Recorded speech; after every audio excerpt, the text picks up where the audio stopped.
வணக்கம் நண்பர்களே, நான் உங்க சுபஸ்ரீ. இன்னைக்கு நம்ம Css என்ன டாபிக் பத்தி பார்க்க போறோம்னா Css பொசிஷன் பத்தி தாங்க பார்க்க போறோம். சோ வாங்க வீடியோக்குள்ள போறதுக்கு முன்னாடி நம்ம சேனல் நீங்க இன்னும் சப்ஸ்கிரைப் பண்ணினா மறக்காம சப்ஸ்கிரைப் பண்ணிருங்க. பக்கத்துல இருக்க பெல் ஐகானை கிளிக் பண்ணிருங்க. வாங்க வீடியோக்குள்ள போலாம். சோ நான் ஆல்ரெடி HTML பேசிக் ஸ்ட்ரக்சர்ல கொடுத்துட்டாங்க. இப்போ இந்த பொசிஷன் வந்து ஒரு இம்பார்ட்டன்ட் டாபிக். நம்ம வெப் பேஜ்ல எலிமெண்டோட பொசிஷன் வந்து கரெக்ட்டா பிளேஸ்ட் வந்து பண்ணிக்கலாம். தென் அதே மாதிரி காம்ப்ளெக்ஸ் லேயர்ஸ் கிரியேட்டிங் பண்றதுக்கு இந்த பொசிஷன் வந்து ஒரு இம்பார்ட்டன்ட் கூட.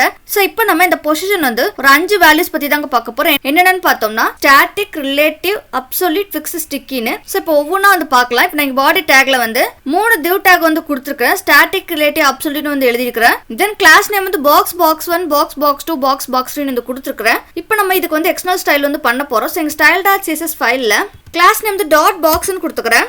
தென் curly braces கொடுத்து with property கொடுத்துக்கறேன். பாக்ஸ்க்கு வந்து 150 பிக்சல் கொடுக்கறேன். தென் height property கொடுக்கறேன். 150 பிக்சல் கொடுக்கறேன். தென் margin property கொடுக்கறேன். 20 பிக்சல் கொடுக்கறேன். தென் color property கொடுக்கறேன். white னு கொடுக்கறேன். தென் அதே மாதிரி கிளாஸ் நேம் வந்து .box1 னு கொடுத்துக்கறேன். தென் curly braces கொடுத்து background color property கொடுக்கறேன். red னு கொடுக்கறேன். தென் கிளாஸ் நேம் வந்து .box2 னு கொடுத்துக்கறேன். தென் curly braces கொடுத்து background color property கொடுக்கறேன். green னு கொடுக்கறேன். தென் கிளாஸ் நேம் வந்து .box3 னு கொடுத்துக்கறேன். தென் curly braces கொடுத்து background color property கொடுக்கறேன். blue னு கொடுக்கறேன். இப்போ ரன் பண்ணி காட்றேன். Open with live server கொடுத்துக்கறேன்.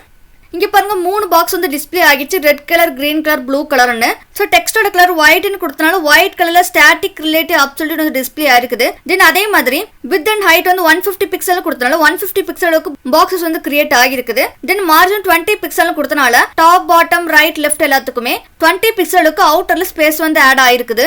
இப்போ நம்ம இந்த பாக்ஸஸ்க்கு வந்து பொசிஷன் வந்து கொடுத்துருவோம். சோ அதுக்கு வந்து .box1க்கு வந்து பொசிஷன் ப்ராப்பர்ட்டி வந்து கொடுத்துக்கறேன். ஸ்டாட்டிக் னு கொடுக்கறேன். வேல்யூ வந்து இந்த பொசிஷன் எப்படி வர்க் ஆகும்னா left, right, bottom, top properties கொடுத்தாதான் வந்து வர்க் ஆகும். இப்போ நான் இங்க வந்து டாப் ப்ராப்பர்ட்டி கொடுத்துக்கறேன். 150 பிக்சல் கொடுக்கறேன். சோ இப்போ நான் பொசிஷன் ஸ்டாட்டிக் னு கொடுத்தனால ஃபர்ஸ்ட் பாக்ஸ் வந்து ஸ்டாட்டிக்கா தான் வந்து இருக்கும். எந்த ஒரு சேஞ்சஸ் வந்து ஆகாது. நான் ரன் பண்ணி காட்றேன். சோ இங்க பாருங்க ஃபர்ஸ்ட் பாக்ஸ் வந்து பொசிஷன் ஸ்டாட்டிக் னு கொடுத்தனால எந்த ஒரு சேஞ்சஸும் வந்து ஆகல. பட் நான் வந்து டாப் 150 பிக்சல் கொடுத்திருந்தேன். ஆனா இங்க பார்த்தோம்னா டாப்ல வந்து 150 பிக்சல்ல இருந்து தள்ளி ஃபர்ஸ்ட் பாக்ஸ் வந்து டிஸ்ப்ளே ஆகல.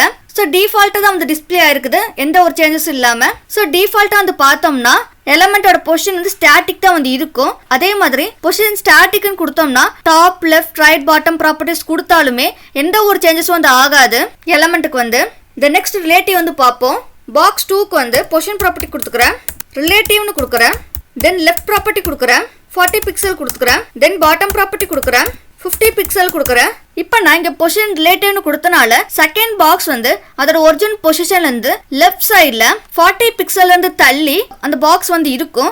அதே மாதிரி பாட்டம் 50 பிக்சல் கொடுத்தனால 50 பிக்சலுக்கு பாட்டம்ல இருந்து தள்ளி அந்த பாக்ஸ் வந்து இருக்கும். நான் ரன் பண்ணி காட்றேன். சோ இங்க பாருங்க செகண்ட் பாக்ஸ்க்கு பொசிஷன் ரிலேட்டிவ்னு கொடுத்தனால அதோட ஒரிஜினல் பொசிஷன்ல இருந்து லெஃப்ட் 40 பிக்சல் கொடுத்தனால 40 பிக்சல்ல இருந்து தள்ளி பாக்ஸ் வந்து இருக்குது.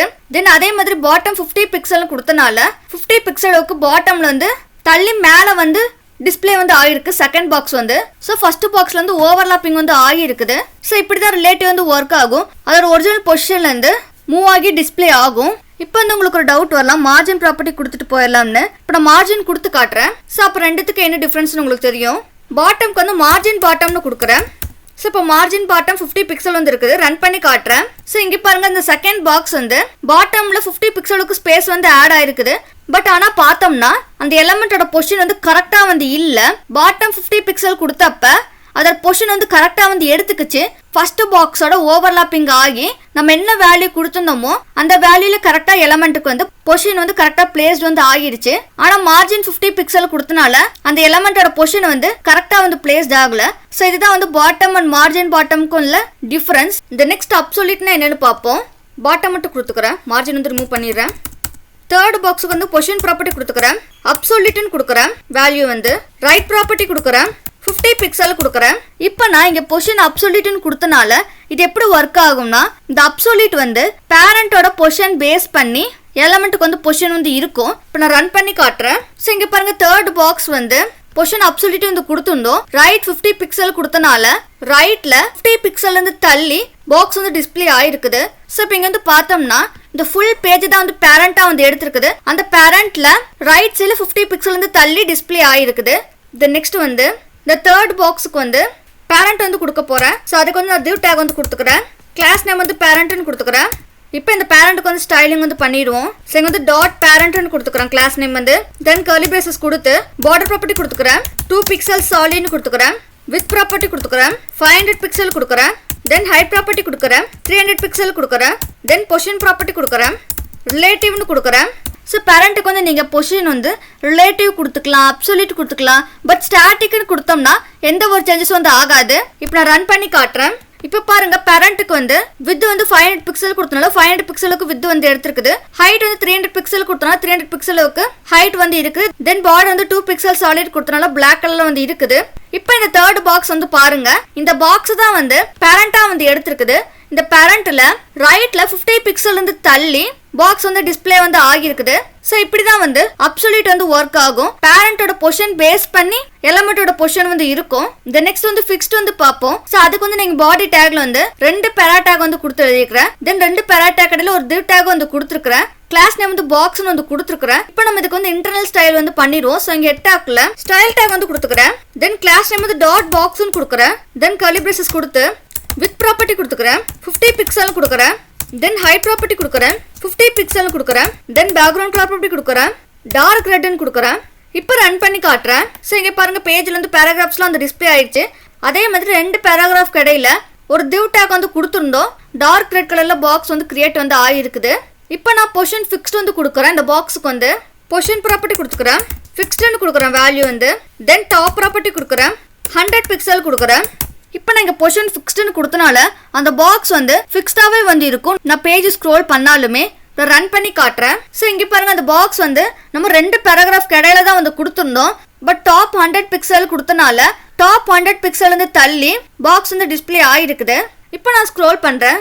அந்த பாக்ஸ் வந்து பாருங்க ஃபிக்ஸ்டாகவே வந்து இருக்குது. அதோட பொசிஷனில் சேஞ்சஸ் வந்து ஆகலை. ஸோ இப்படி தான் பொசிஷன் ஃபிக்ஸ்டு வந்து ஒர்க் ஆகும். அதோட பொசிஷனில் வந்து ஃபிக்ஸ்டாக வந்து இருக்கும். இந்த நெக்ஸ்ட் ஸ்டிக்கி வந்து பார்ப்போம். பொசிஷன் டாப் வந்து ரிமூவ் பண்ணிடுறேன். பொசிஷன் ஸ்டிக்கி கொடுத்துக்கிறேன். தென் டாப் 100 பிக்சல் கொடுத்துக்கிறேன். இப்போ இந்த ஸ்டிக்கி எப்படி ஒர்க் ஆகும்னா இது வந்து combined features of relative and ஃபிக்ஸ்டுங்க. அதாவது ஸ்டார்டிங் வந்து அந்த பாக்ஸ் வந்து அதோட ஒரிஜினல் பொசிஷனில் தான் வந்து இருக்கும். பட் டாப் 100 பிக்சல் கொடுத்தனால 100 பிக்சல் வந்த உடனே டாப்ல அந்த பாக்ஸ் வந்து ஃபிக்ஸ்டாக வந்து ஆகிடும். நான் ரன் பண்ணி காட்டுறேன். ஸோ இப்போ பாருங்க இந்த பாக்ஸ் வந்து அதோட ஒரிஜினல் பொசிஷன்ல வந்து இருக்குது நார்மலா. இப்போ நான் அந்த பேஜை வந்து ஸ்க்ரோல் வந்து பண்றேன். அந்த பாக்ஸ் வந்து ஸ்க்ரோல் வந்து ஆகுது. பட் இங்கே பாருங்க அந்த பாக்ஸ் வந்து இப்போ ஃபிக்ஸ்டாக வந்து ஆகிடுச்சு. நம்ம டாப் 100 பிக்சல்னு கொடுத்தனால டாப் 100 பிக்சல் வந்த உடனே அந்த பாக்ஸ் வந்து ஃபிக்ஸ்டாக வந்து ஆகிடுச்சு. ஸோ இப்படி தான் வந்து ஸ்டிக்கி வந்து ஒர்க் ஆகும். இந்த நெக்ஸ்ட் வேல்யூ சேஞ்ச் பண்ணி காட்டுறேன். 0ன்னு கொடுக்குறேன். இப்போ ரன் பண்ணி காட்டுறேன். ஸோ இப்போ பாருங்க அந்த பாக்ஸ் வந்து அதோட ஒரிஜினல் பொசிஷனில் தான் வந்து இருக்குது. இப்போ நான் ஸ்க்ரோல் வந்து பண்ணுறேன் இந்த பேஜை. அந்த பாக்ஸ் ஸ்க்ரோல் வந்து ஆகுது. இப்போ பாருங்க பாக்ஸ் வந்து ஃபிக்ஸ்டாக வந்து ஆகிடுச்சு டாப் 0ன்னு கொடுத்தனால. ஸோ இப்படி தாங்க ஸ்டிக்கி வந்து ஒர்க் ஆகும். ஸோ அவ்வளோதாங்க இந்த வீடியோவில் CSS பொசிஷன் என்னன்னு பார்த்தோம். நீங்கள் இதே மாதிரி பண்ணி பாருங்க. உங்களுக்கு ஏதாச்சும் டவுட் இருந்தால் கமெண்ட் செக்ஷனில் மறக்காம கமெண்ட் பண்ணிடுங்க. அடுத்த வீடியோவில் Z இண்டெக்ஸ்னு என்னன்னு பார்ப்போம். அது வரைக்கும் நன்றி நண்பர்களே.